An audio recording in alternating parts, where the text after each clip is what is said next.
आमदार महेश सावंत आपल्यासोबत आहे, आपण त्याची बातचीत करणार आहोत. साहेब, एकीकडे आपण पाहतोय की अधिवेशनामध्ये पाऊस पडतोय आणि मुंबईची तुंबई कुठेतरी होतानाचं चित्र दिसतंय. ठिकठिकाणी पाणी भरलंय. महापौर कुठे असा प्रश्न विचारला जातो.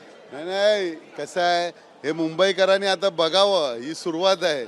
अजून पाऊस पडायला खूप दिवस आहेत. महापौर आमचे फक्त शोभेच्या ठिकाणी बसलेले असतात, मोठमोठा स्टेटमेंट करत असतात.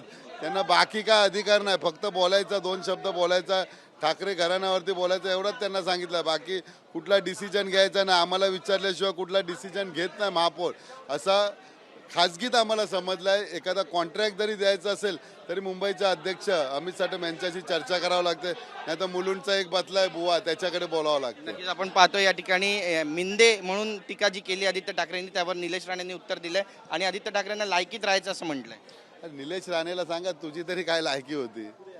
तुला लायकी बनवली शिवसेनेने, त्यामुळे तुम्ही बोलताना पण थोडावर तोंडावरती आवर घालावा.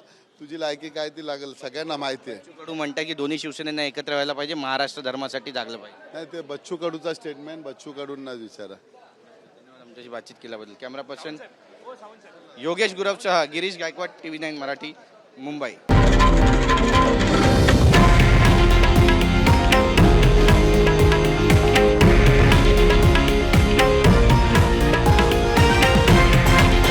हे आहे देशातील नंबर 1 न्यूज नेटवर्क आणि आपण पाहत आहात TV9 मराठी, एकमेव.